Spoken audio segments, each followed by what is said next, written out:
ప్రార్థన చేసుకుందాం ప్రియులారా. పరిశుద్ధమైన తండ్రి, ఈ అమలాపురం పట్టణంలో మీరు ప్రేమించిన మీ ప్రియమైన పిల్లలందరితో కలిసి ఈ 3 దినములు యావత్తు జగత్తు కోసం మీరు నిర్దేశించిన నిర్దేశిక అయిన బైబిల్ని గూర్చి కొన్ని అపురూపమైన సంగతులను పరిశీలించుచుండగా మాకు అవసరమైన వాక్యములను, ఆత్మ సంబంధమైన విశేషమైన విషయములను మేము నేర్చుకొని మేము నమ్మిన పవిత్ర గ్రంథమైన బైబిల్ యొక్క విశిష్టతను గ్రహించగలిగే భాగ్యమును మా అందరికీ అనుగ్రహించవలసిందిగా ప్రార్థిస్తూ క్రీస్తు యేసువారి అత్యంత పరిశుద్ధమైన నామంలో ఈ ప్రార్థన మీకు సమర్పించి వేడుకొనుచున్నాము తండ్రి, ఆమేన్.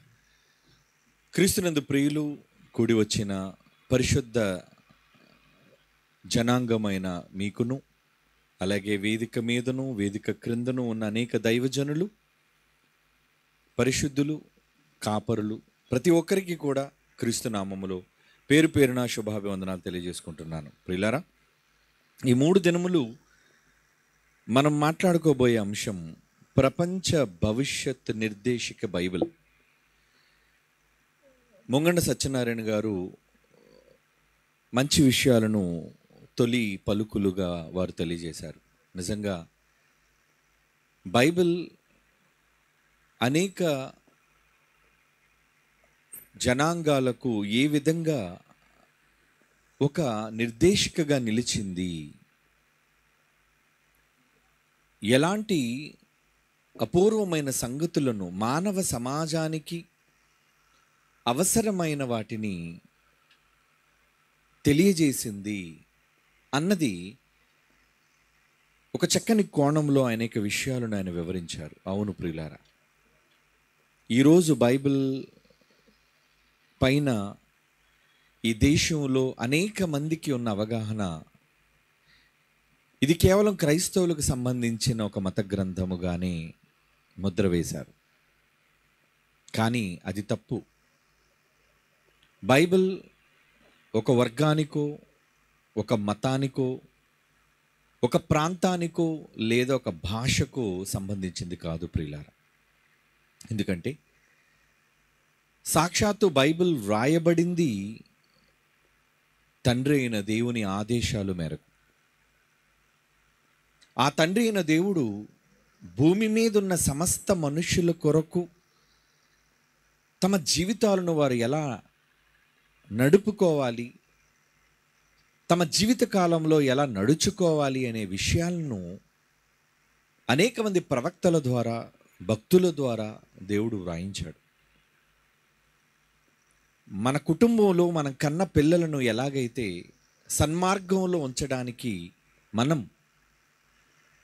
వారికి మంచిని నేర్పిస్తామో, మంచి బుద్ధులను నేర్పిస్తామో, మంచి విద్యను నేర్పిస్తామో, దేవుడు కూడా ప్రపంచంలో ఉన్న తన పిల్లలైన వారందరికీ మంచిని నేర్పించాలి అనుకున్నాడు, సన్మార్గాన్ని చూపించాలి అనుకున్నాడు.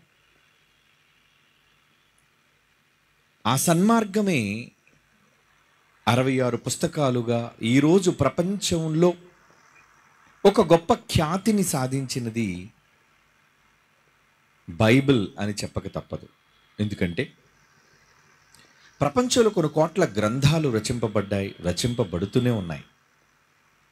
కానీ వాటిలో ఏ ఒక్క పుస్తకానికి దక్కనిది, ఏ గ్రంథము దక్కించుకోనిది, కేవలం బైబిల్ మాత్రమే సాధించినది ఒక కీర్తి ఉందండి. అదేంటో తెలుసా? ఈరోజు ప్రపంచమంతా గుర్తించే Guinness book of world records అనేది ఉంది. ఆ Guinness book of world record బైబిల్కు సొంతమైంది. ఎలా అంటారా? ఇప్పటి వరకు ప్రపంచంలో ముద్రించబడిన పుస్తకాలలో ఉన్నతంగా అత్యధిక శాతంలో ముద్రింపబడిన పుస్తకంగా బైబిల్ మాత్రమే నిలిచింది. ఇది మొదటిదైతే, రెండోది ప్రపంచ భాషలలోనికి, లిపి కలిగిన భాషలన్నిటిలోనికి తర్జుమా అయిన ఏకైక గ్రంథం, నేను చెప్తున్నాను మళ్ళీ ఏకైక అనే పదాన్ని నేను ప్రయోగిస్తున్నాను. ఒకే ఒక్క, వన్ అండ్ ఓన్లీ అంటారు దాన్ని. ఈ ఖ్యాతి, ఈ కీర్తి బైబిల్కి వచ్చిందని ఈరోజు భారతదేశంలో ఉన్న మనం ఈ ఒక మూలను చెబుతున్న విషయం కాదు ఇది. యావత్తు ప్రపంచం, ప్రపంచ దేశాలు, ప్రపంచ ప్రజలు అంగీకరించాల్సిన విషయం కాదంటారా? ఈరోజు మీ అరచేతిలో మొబైల్ ఉంది, స్మార్ట్ ఫోన్. అందులో గూగుల్ యాప్ ఓపెన్ చేయండి. అందులో బైబిల్ సాధించిన కీర్తి ఏంటో, బైబిల్ ఏ విధమైన రికార్డును స్థాపించిందో మీరు కొట్టండి. అందులో కట్టుకథలు కావు ఇవి. ఈరోజు బైబిల్కి అంత కీర్తి వచ్చింది అంటే, అంత గొప్ప ఖ్యాతిని సాధించింది అంటే దానికి ఒక పేరుందండి, వాక్యం. వాక్యం.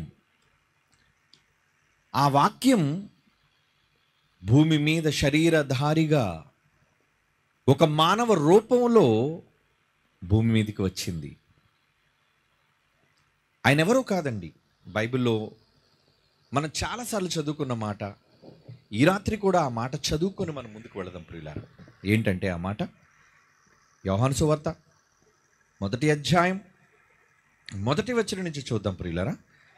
యోహాను సువార్త 1వ అధ్యాయం 1వ వచనం. ఆదియందు, ఇన్ ద బిగినింగ్, ప్రారంభంలో వాక్యముండెను, వాక్యము సృష్టికర్త అయిన దేవుని యొద్ద ఉండెను, ఆ వాక్యము కూడా దేవుడై ఉంది. సృష్టికర్త దేవుడు ఎలా అయ్యున్నాడో ఆ సృష్టికర్త యొద్ద వాక్యముంది, ఆ వాక్యము దైవముగా కూడా ఉంది. ఇంకా 2వ వచనం. ఆయన అంటున్నాడు చూడండి, ఇక్కడ వాక్యము అని ఆ వాక్యానికి బైబిల్ ఇస్తున్న నిర్వచనం. ఆయన ఒక శక్తి.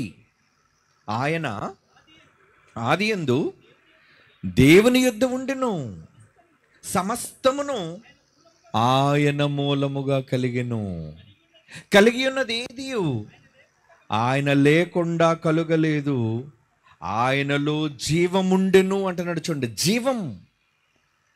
ఆ వాక్యమయ్యున్న ఆయనలో జీవం. ఈరోజు మీరు బైబిల్, మనం దేనినైతే బైబిల్ గ్రంథం, పరిశుద్ధ గ్రంథం అని మనం పిలుస్తున్నామో ఆయన ఒక శక్తి. ఇది సృష్టి పుట్టక మునుపు ఉన్న వాక్యం అని చెబుతుంది బైబిల్. ఏమండి? ఆయనలో జీవం.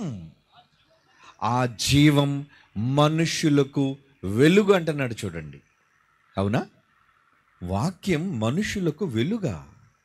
అవును, వాక్యం వెలుగు. నీ వాక్యము నా పాదములకు దీపము అని కూడా వ్రాయబడింది. ఎందుకు ఈ మాటలన్నిటినీ దేవుడు తన గ్రంథంలో వ్రాయించాడు అంటే, నిన్ను వెలిగించేది, నిన్ను నడిపించేది, నీకు దిక్సూచిగా నిలిచేది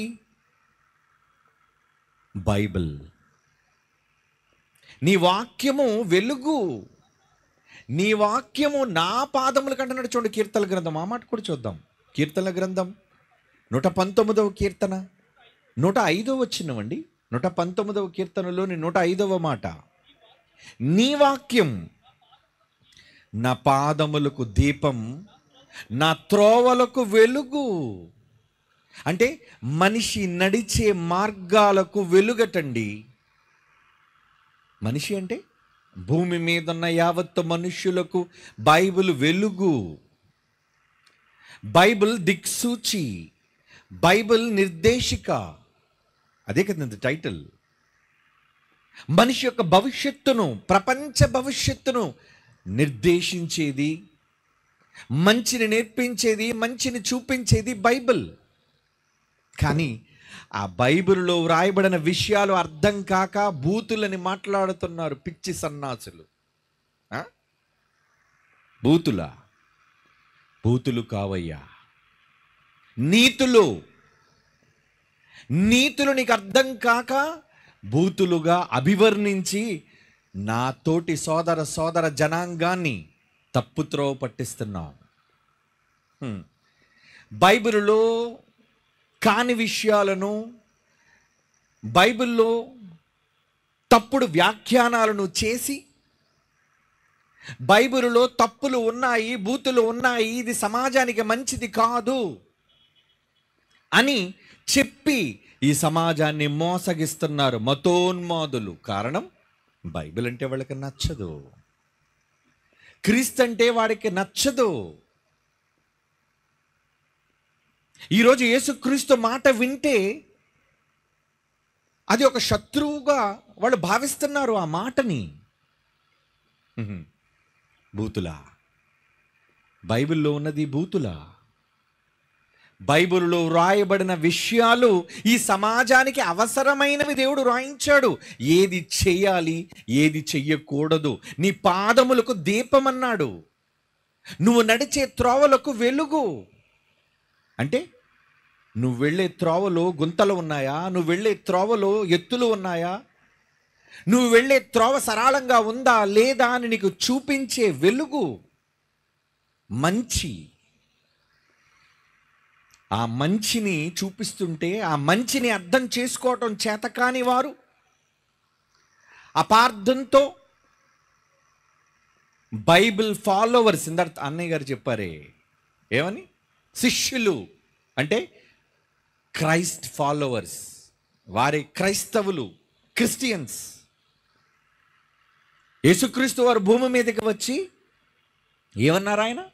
నేనే మార్గం, నేనే సత్యం, నేనే జీవం. నేను మార్గం అన్నాడు. దేనికి మార్గం? ఎవరికి మార్గం? ఎక్కడికి మార్గం? అది చదివితే కదా తెలిసేది. కానీ దాన్ని వక్రీకరించి ఈరోజు ఒక మతంగా దాన్ని చిత్రీకరించి, మతమనే ముద్రను దాన్ని ముద్రించి సమాజంలో ఇది చదవకూడదు అనే తప్పుడు విధానాన్ని ప్రజల మధ్యకు, అమాయకులైన ప్రజల మధ్యకు తీసుకువెళుతున్నారండి. కారణం, బైబిల్లో చెడుందా? లేదు. నువ్వు ఈ పని చెయ్యకూడదు, ఇలా చేస్తే చెడు, ఇలా చేస్తే మంచి అని వ్రాయబడింది బైబిల్లో.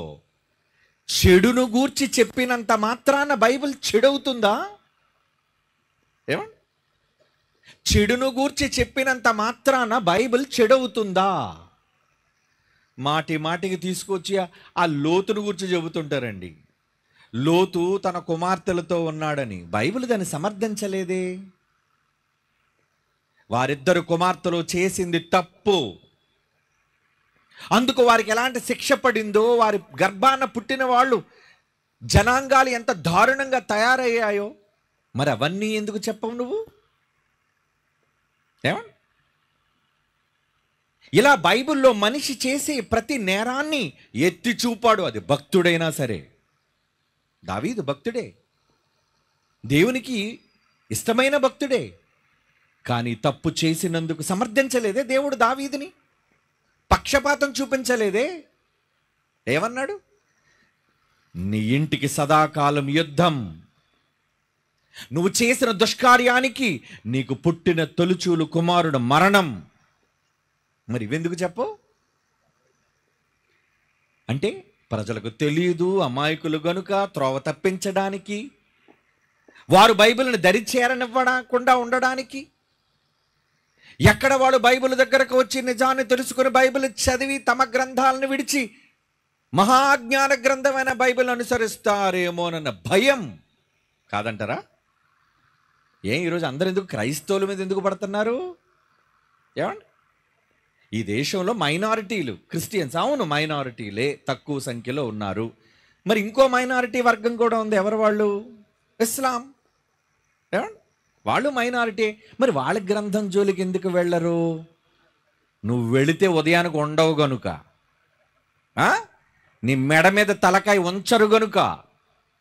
క్రైస్తవులంటే చేతకాని వారు, క్రైస్తవులంటే ఏమన్నా పడతారు, తిడితే ఉంటారు, సహిస్తారు అనే ఏమండి లీనియన్స్గా చూస్తున్నావు కదా. అవునయ్యా, మేమేమన్నాం నిన్ను. మేమేమన్నాం? ఏమండి, బైబిల్ని హైదరాబాద్ నడిబొడ్డున, ఒకప్పుడు మన ఇద్దరు తెలుగు రాష్ట్రాలు కలిసి ఉన్నారండి, విడిపోలేదు. ట్యాంక్ బండ మీద స్వామి అనే ఒక పాస్టర్, ఒక దైవ సేవకుడు బైబిల్ పంచుతుంటే నడిబొడ్డున, హైదరాబాద్ నడిబొడ్డున అతన్ని కొట్టి చావు వరకు తీసుకెళ్లారండి. ఆయన్ని హైదరాబాద్ హాస్పిటల్లో అడ్మిట్ అయిపోయాడు ఆయన. రాష్ట్ర వ్యాప్తంగా కలకలం, సంచలనం. ఇంతకీ ఏం తప్పు చేశాడని ఆయన కొట్టారు? ఏమండి, ఏ తప్పు చేశారని కొట్టారు ఆయన? ఏమంటే చూపిస్తే మంచిది కదా, ఒకసారి మీకు చూపిస్తే మంచిది అనుకుంటున్నాను. ఏంటి, ఒకసారి చూడండి. ఇదిగో ఆయనేనండి. ఎవరైనా? స్వామి గారు, దైవ సేవకుడు అండి. ఏమంటున్నారు చూడండి ఇక్కడ వీళ్ళు ట్యాంక్ బండ మీద.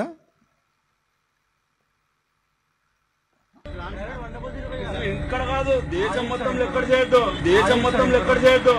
ఏమండి, నువ్వు ఎక్కడ పంచుతున్నావు కాదు, దేశం మొత్తం మీద ఎక్కడ పంచకూడదు. నువ్వెవడరా చెప్పడానికి దేశం మొత్తం మీద పంచొద్దని?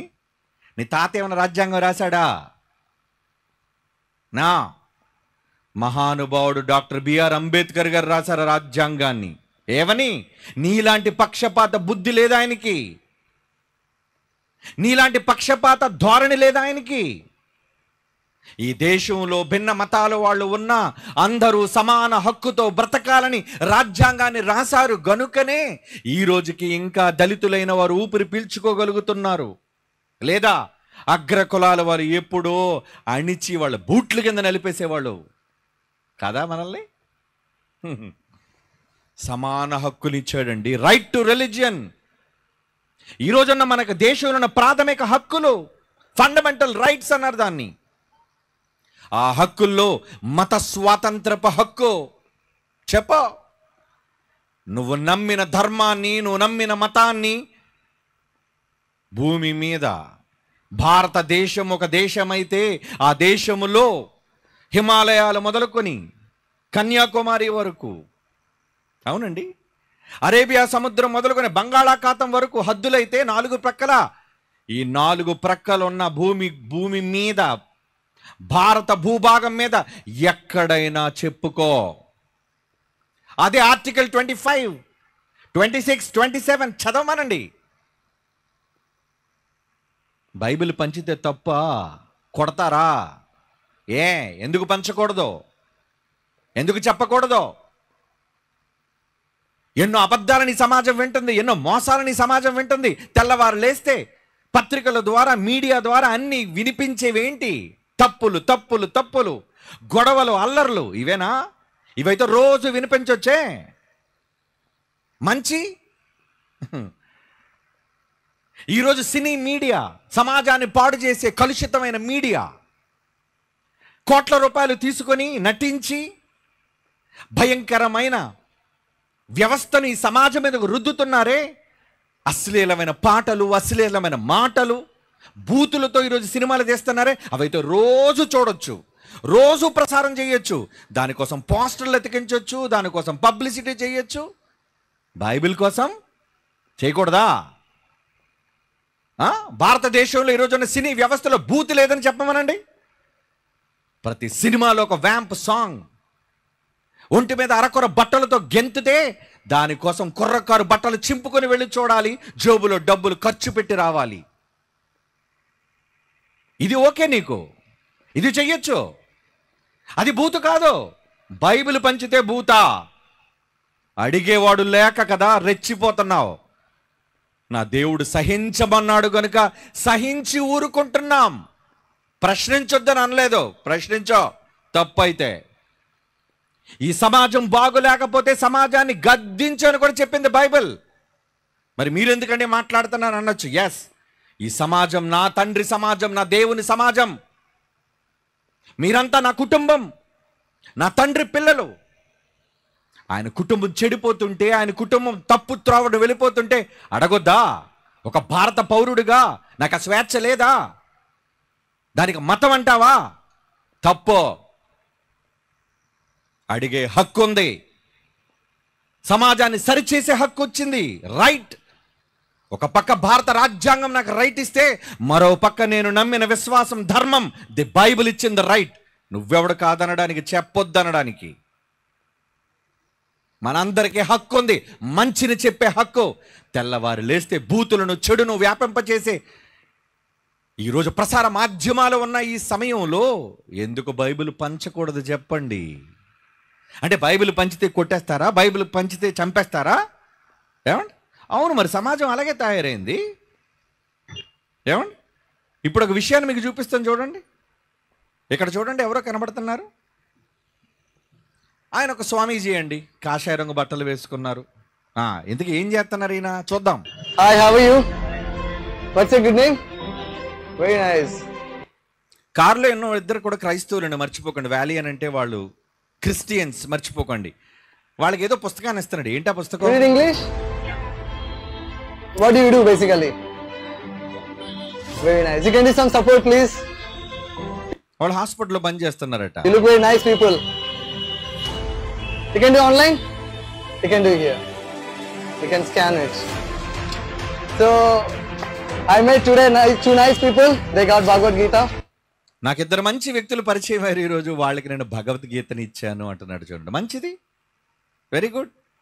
మరి పంచినందుకు ఆయన ఏమైనా కొట్టారండి ఎవరైనా? లేదే. And I'm very happy that they got Gitas today. Where do you all stay? Sorry? Gachibowli. Gachibowli is very famous in Hyderabad. Thank you. ఎక్కడండి? ట్రాఫిక్ మధ్యలో సిగ్నల్ పాయింట్ దగ్గర ఇస్తున్నాడండి. స్వామి గారు ఎక్కడ పంచారు? ట్యాంక్ బండ మీద పంచారు, ఎక్కడో మూలని, మనుషులు నడిచే త్రోవలో. ఆయన ట్రాఫిక్ అంతరాయం కలుగు చేసి బైబిల్ ఏం పంచలే. ఏమండి? So much. You can do on the way, okay? Thank you so much. So they are Christians but they got Gita. They are Christians but they got Gita అంటే వాళ్ళు క్రైస్తవులైన గీతను తీసుకున్నారు. అదేనయ్యా క్రైస్తవుడు ప్రేమ. నువ్వు భగవద్గీతను ఇచ్చినా తీసుకుంటాడు. నేను బైబిల్ ఇస్తే నువ్వు ఎందుకు తీసుకో?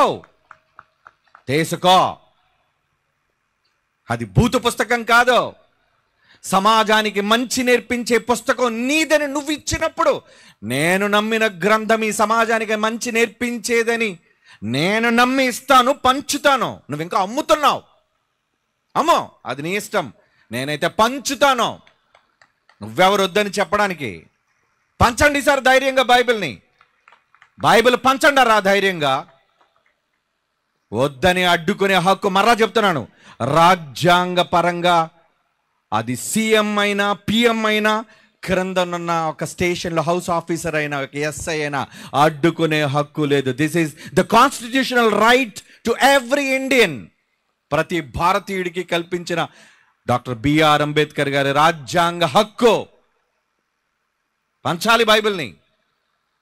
భూతని ఎవడో చెబుతున్నాడు.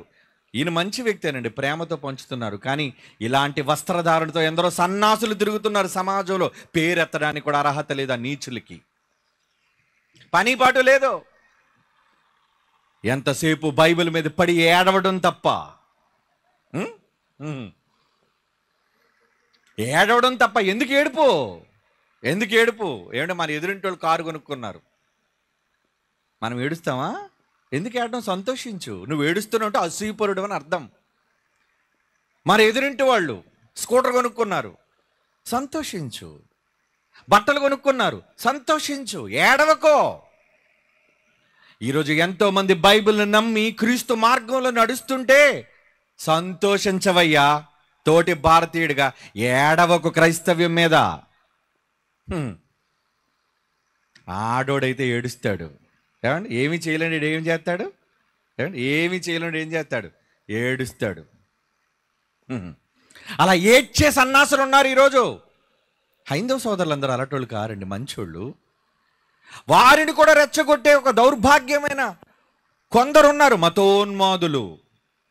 వాళ్ళే క్రైస్తవులకి, ముస్లిమ్స్కి, క్రైస్తవులకి, హైందవ సోదరులకి మధ్య ఏమంటే విద్వేషాలు రెచ్చగొట్టేవాళ్ళు. తప్పు చేస్తున్నారు. బైబిల్ అంటే ఏమనుకున్నావు? ప్రపంచ నిర్దేశిక. ప్రపంచ మానవాళికి మంచిని నేర్పించేది బైబిల్. ఏమనుకుంటున్నావు బైబిల్ అంటే? నేను చెప్తే నువ్వు నమ్మవలే. మీ బైబిల్ కోసం మీరు గొప్పగా చెప్పుకుంటున్నారు అన్నావు. అందుకని నిన్ను నోరు మూయించడం నాకు తెలుసు బాగా. మా తండ్రి జైశాలి గారు అదే నేర్పించారు. ఏమని? వాక్యము ప్రకటించుము, హెచ్చరించు, ఏమండి, గద్దించు, బుద్ధి చెప్పు, అజ్ఞానముగా మాట్లాడే మూర్ఖులు నోరు మూయించాలి కూడా. ఇలాంటి వాగే కుక్కల నోర్లు మూయించాలి. దేవుని పిల్లలారా, ఏమనుకుంటున్నావు క్రైస్తవ్యం అంటే? ఎవరనుకుంటున్నావు క్రైస్తవులంటే? సహిస్తున్నారని చేతకాలం వాళ్ళు అనుకుంటున్నావా? పడుతున్నారు కాదని అనరాని మాటలు అంటావా? తప్పు సోదరా, తప్పు. నీ మంచిని చెబుతున్నప్పుడు, నేను వింటున్నప్పుడు నా మంచిని చెబుతాను, నువ్వు వినో చేతనైతే. సభలు పెడితే అభ్యంతరం, కరపత్రాలు పంచితే అభ్యంతరం, ఏమండి, సువార్తకు వెళితే అభ్యంతరం, ఏమండి, బోర్డులు పెడతారా? మంచినీళ్ళు అందుకోండి, బోర్డులు పెడతారా? ఏమని బోర్డులు పెడుతున్నారు మీకు తెలుసు కదండి. ఏమని బోర్డులు పెడుతున్నారు? క్రైస్తవ మత ప్రచారకులకు ఏం లేదట, ప్రవేశం లేదు. నువ్వు చెప్పడానికి భారతదేశంలో అన్ని ఎల్లలకు తిరిగే హక్కు ప్రతి భారతీయుడికి ఉంది. నువ్వు పర్మిషన్ ఇవ్వాలా? ఏమిటి, అమలాపురానికి నేను రావడానికి పర్మిషన్ ఇవ్వాలా మీరు?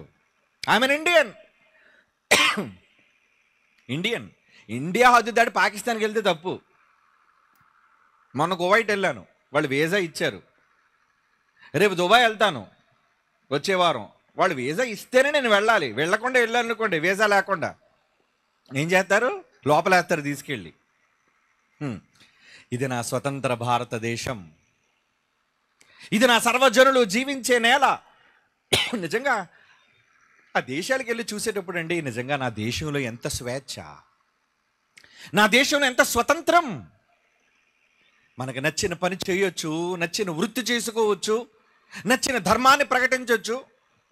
విదేశాల్లో ఏది బైబిల్ పట్టుకొని చెప్పండి, వెళ్ళి చూద్దాం. సౌదీలో చెప్పకూడదు.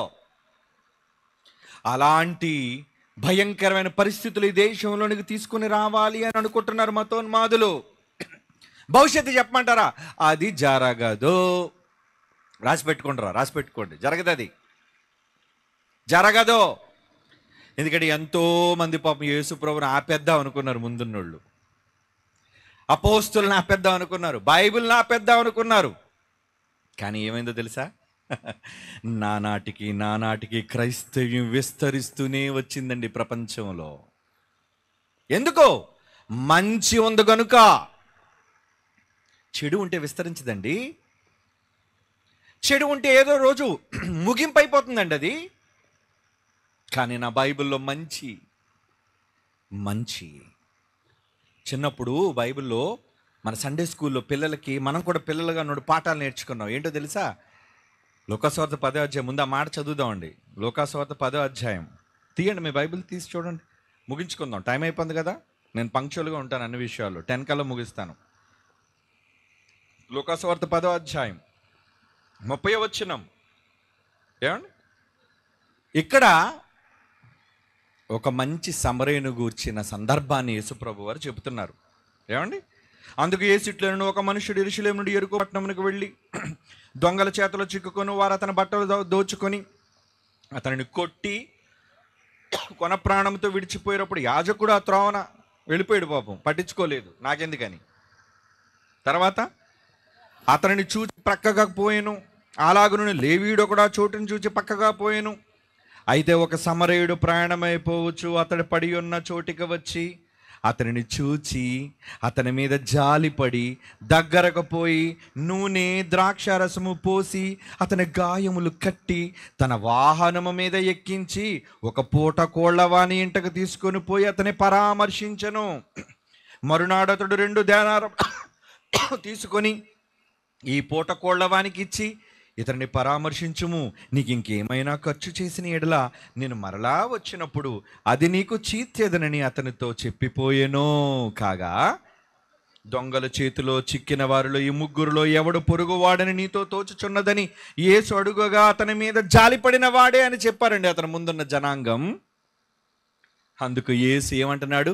నీవు వెళ్ళి అలా చేయి. నేనే మార్గం అన్నాడు యేసు, నువ్వు అలాగా చేయి. అంటే ఈ సమాజానికి మంచి నేర్పించాడా? యేసు నేర్పించిన అద్భుతమైన సూత్రం, ఒక్క సూత్రం ఏంటో తెలుసా అండి?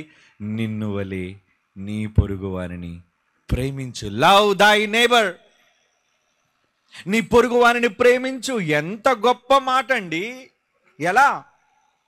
నిన్ను నువ్వెలా ప్రేమించుకుంటావో నీ పొరుగువాడిని కూడా అలా ప్రేమించయ్యా. నీ పొరుగువాడు నీతో సమానం. నీ పొరుగువాడి ప్రేమ నీకు అవసరం. నీ ప్రేమ వాడికి అవసరం.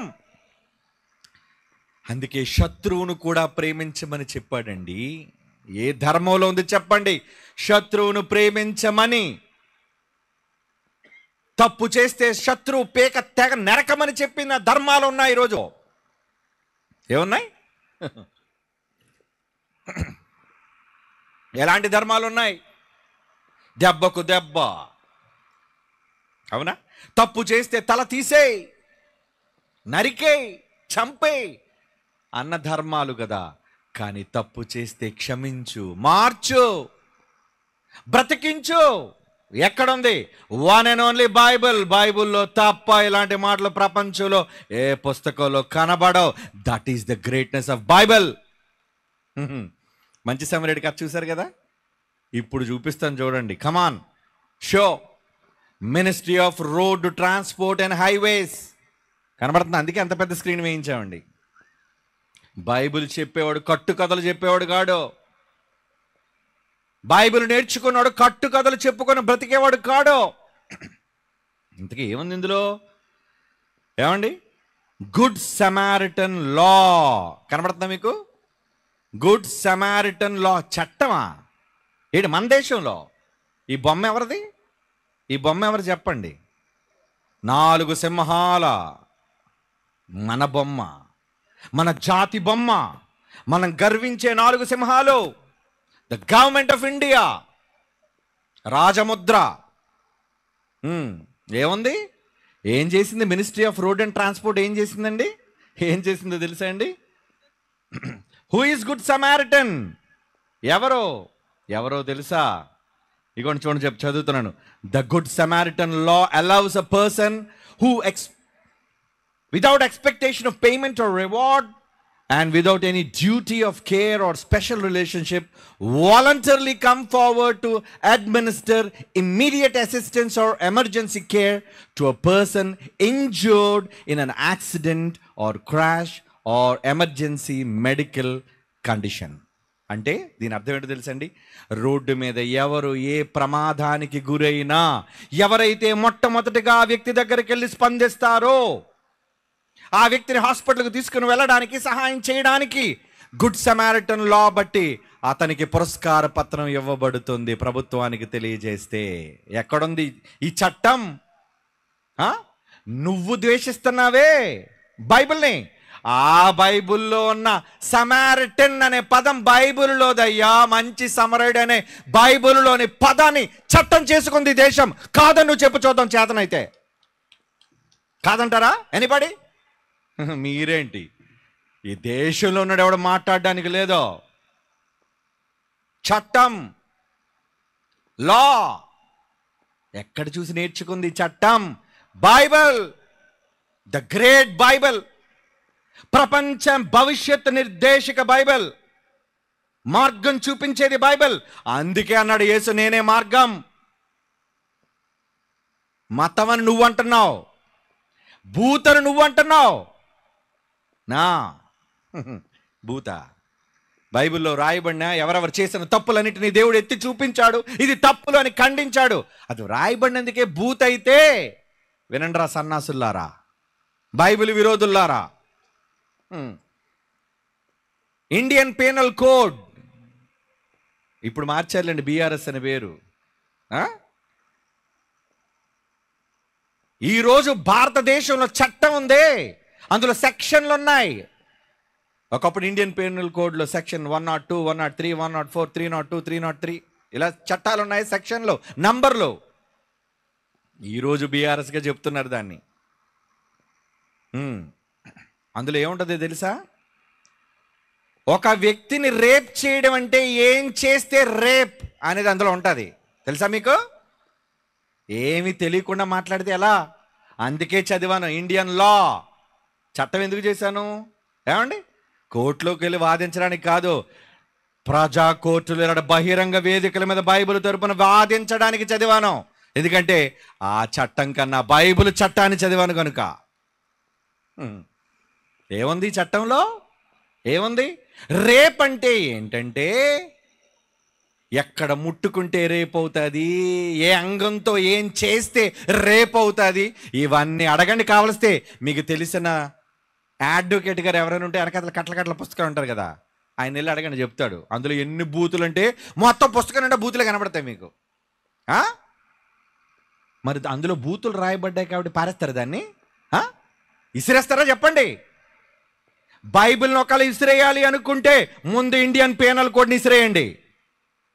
ఇది విసరకూడదంటే బైబిల్ని టచ్ చేయడానికి వీల్లేదు. మీలో ఎవరునో టచ్ చేయకూడదు. ఏమనుకుంటున్నారు బైబిల్ అంటే? నా ఇంకోటి చెప్పమంటారా? మన పిల్లలు, మీలో చాలామంది మీ పిల్లల్ని మెడిసిన్ చదివిస్తుంటారు, అవునా? MBBS నర్సింగ్, అవునా? చదువుతున్నారు. మన ఆడబిడ్డలు చదువుతున్నారా? మన కూతుర్లు ఏమండి, మన ఇంటి ఆడవాళ్ళు చదువుతున్నారా? చదువుతున్నారు. అందులో ఏమి నేర్పిస్తారో తెలుసా? నర్సింగ్ ట్రైనింగ్కి వెళితే అందులో పుస్తకాలు ఏముంటాయో తెలుసా? బొమ్మలు. ఏంటి ఆ బొమ్మలు? బూతు బొమ్మలా? ఏమండి, ఒక మగవాడి అంగం ఎలా ఉంటుందో అందులో బొమ్మతో ఉంటుంది. ఒక స్త్రీ యొక్క ఏమండి వక్షోజాలు ఎలా ఉంటాయి అందులో ఉంటుంది బొమ్మ. ఎందుకు వేసాడు బొమ్మ అందులో చెప్పండి? ఒక డాక్టర్ చదువుకునే వైద్య వృత్తిలో ఒక నర్స్, ఒక తల్లిలా సేవ చేసే ఒక పరిచారకురాలుగా ఆమె నేర్చుకునే విద్యలో ఈ బొమ్మలు ఎందుకున్నాయి తెలుసా? ఆ బొమ్మలు చూసి బూతులు కాదురా నేర్చుకునేది, ఏ అవయవానికి ఏ వైద్యం చెయ్యాలో అది నేర్పించే పుస్తకం అది. బూత్ అంటావా దాన్ని? సన్నాసులు మాట్లాడతారు ఈ మాటలు బూతులని. బైబిల్లో ఇంకా బొమ్మలు లేవు. నువ్వు చెప్పుకుంటున్నావు doctor doctor doctor, MBBS, FRCH, London, MS, surgeon అని చెప్పుకుంటున్నావే. వాళ్ళందరూ బూతు పుస్తకాలు చదువుకొని వచ్చారు మరి పాపం. ఎందుకంటే బూతు బొమ్మలు రోజు చూసి పిచ్చోడా, అవి బూతులు కావయ్యా. ఈ సమాజానికి వైద్యం చేసే మరొక దేవుళ్ళు వాళ్ళు కాదా? మీ ఇంట్లో మీ వాళ్ళకి మీరు పరిచయం చేయరు, కానీ హాస్పిటల్కి వెళ్ళి చూడండి, ఆ నర్సమ్మ ఎంత త్యాగం చేస్తుందండి. ఆ తల్లి చెడైనా, వాసనైనా, ఇబ్బంది అయినా, రోగమైనా రాయబడింది బూతులు కాదు. ఈ సమాజాన్ని రక్షించడానికి, అవసరమైతే నీకు రోగం వస్తే నీ రోగాన్ని మాన్పించడానికి చదివే వైద్య రంగం అది, విద్యారంగం. మరి బైబిల్ మహాజ్ఞాన రంగం, ప్రపంచ మానవాళి చదువుకోవాల్సిన గ్రంథం బైబిల్.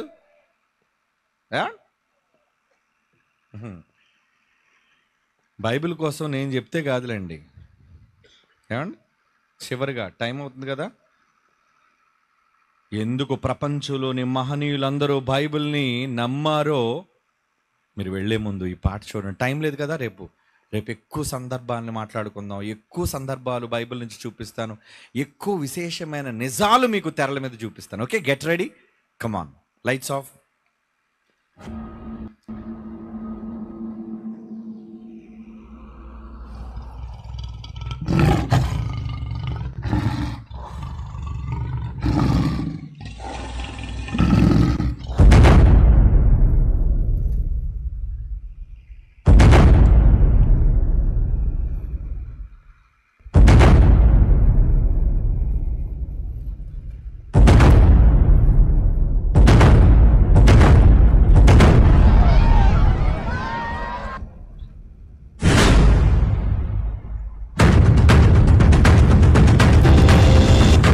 యేసుక్రీస్తు విప్లవంలో ఉండి 3 ఏళ్లే పనిచేశాడు.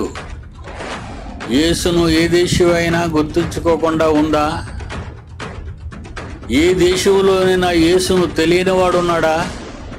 750 కోట్ల మందికి 33 నుంచి 2017 వరకు తెలియని చరిత్రలోని దేశం లేదు. ఈ విప్లవం దేవుని వల్ల కలిగిందనడానికి ఇదే మీకు ప్రత్యక్ష సాక్ష్యం. దీన్నెవడు ఆపలేడు. ఇది దేవుని వల్ల కలిగింది.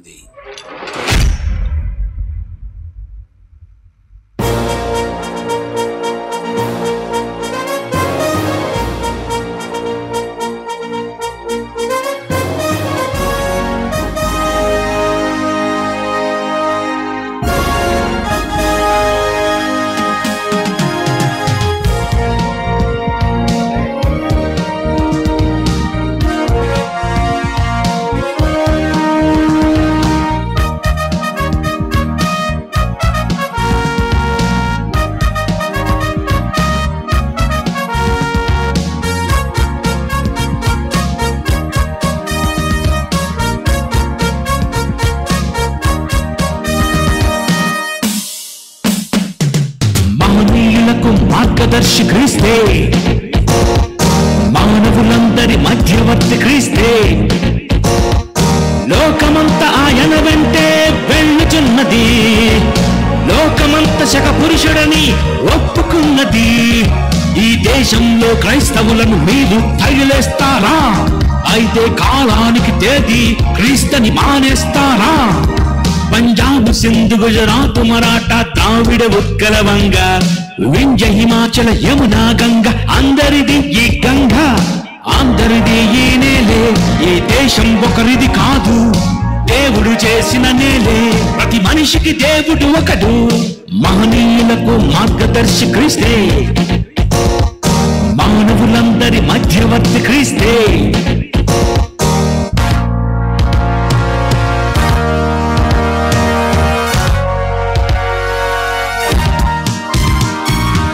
స్వామి వివేకానంద ఏమన్నారు? నేను ఒకవేళ యేసు కాలంలో పుడితే నా గుండెలో ప్రవహించే రక్తంతో యేసు పాదాలను కడుగుతానని అనలేదా? మహాత్మా గాంధీ ఏం చెప్పారు? కుడి చెంప మీద కొడితే ఎడం చెంప కూడా తిప్పమని యేసు మాట చెప్పలేదా? మహనీయులు మెచ్చుకుంటే నువ్వు కాదంటే ఎంత?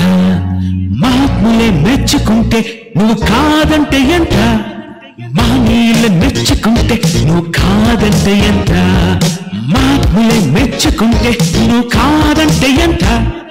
చాలా మంది దేవుళ్ళు ఉన్నారు కానీ ఈ రోజు కాలమానాన్ని యేసు ప్రభువుతోనే చేస్తున్నారంటే అది యేసు ప్రభువుకుండే ప్రత్యేకత అని చెప్పి కూడా నేను మీకు తెలియజేస్తున్నారు. ఎవ్వరికీ దక్కలేదు ఈ గౌరవం, ఆయనకే దక్కిందంటే అది ఒక నమ్మకం, పవిత్రమైన వాస్తవం అని చెప్పి కూడా నేను మీకు తెలియజేసుకుంటున్నాను. ప్రతి దేశంలో నిట్టేది వేస్తున్నారంటే చూడు, అది క్రీస్తు పుట్టాడని అందరూ చెబుతున్నారురా.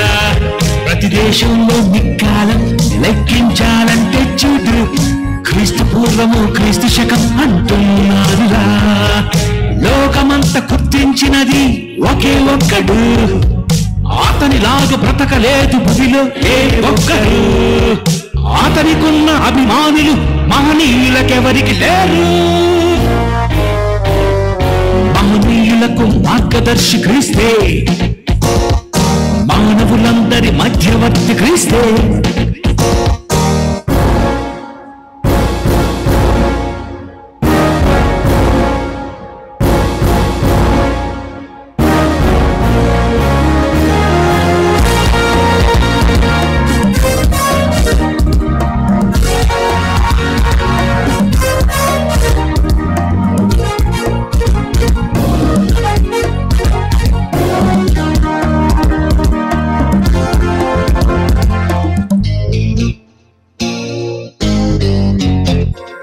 పరలోకానికి మార్గం యేసుక్రీస్తుకడే, క్షమించుటకు మార్గం యేసుక్రీస్తుకడే, పాపం చెయ్యని వాడు యేసుక్రీస్తుకడే, మంచిగా ఉండాలంటే మార్గం యేసుక్రీస్తుకడే.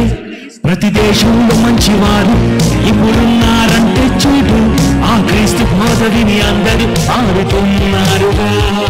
ప్రతి దేశంలో ప్రజా సేవలు చేస్తున్నది ఎవరో చూడు, రోగుల కొరకు హాస్పిటల్స్ కట్టించారురా. లోకంలో మొదటి రక్తదాత క్రీస్తు ఒకడు. రక్తదాతలందరికీ భూమిలో మూల పురుషుడు. పురుషులందరికంటే పుణ్య పురుషుడు, శక పురుషుడు. మహనీయులకు మార్గదర్శి క్రీస్తే, మానవులందరి మధ్యవర్తి క్రీస్తే.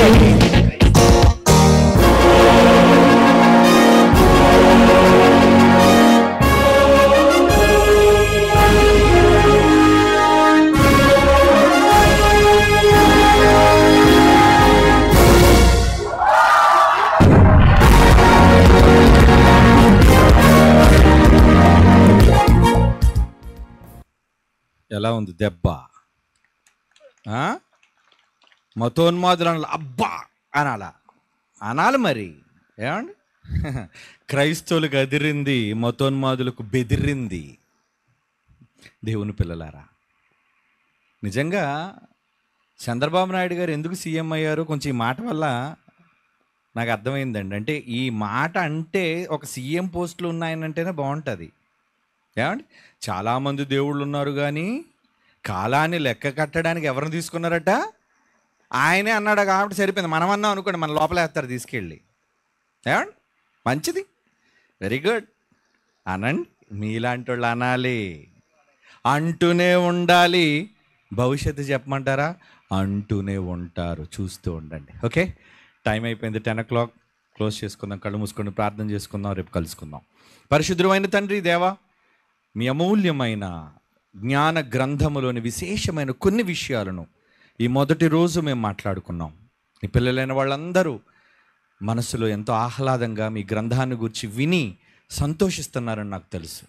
తండ్రి, ఎవరినో కించపరచాలని, అవమానపరచాలని మా ఉద్దేశం కాదు, కానీ మీకు దక్కవలసిన కీర్తి, బైబిల్కి దక్కవలసిన ఖ్యాతి, ఎవరో దానిని గూర్చి అపవాదులు వేస్తుంటే భరించలేక ఈ మాటలు మాట్లాడమయ్యా.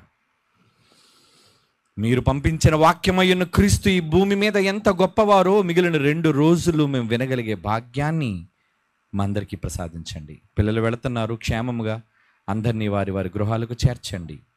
రేపటి దినం మరలా మేము కలుసుకుని మరిన్ని గొప్ప విషయాలను మహాజ్ఞాన గ్రంథమైన బైబిల్ నుండి విని నేర్చుకొనగలిగే అవకాశాన్ని మీ దాసులుగా మా అందరికి అనుగ్రహించండి.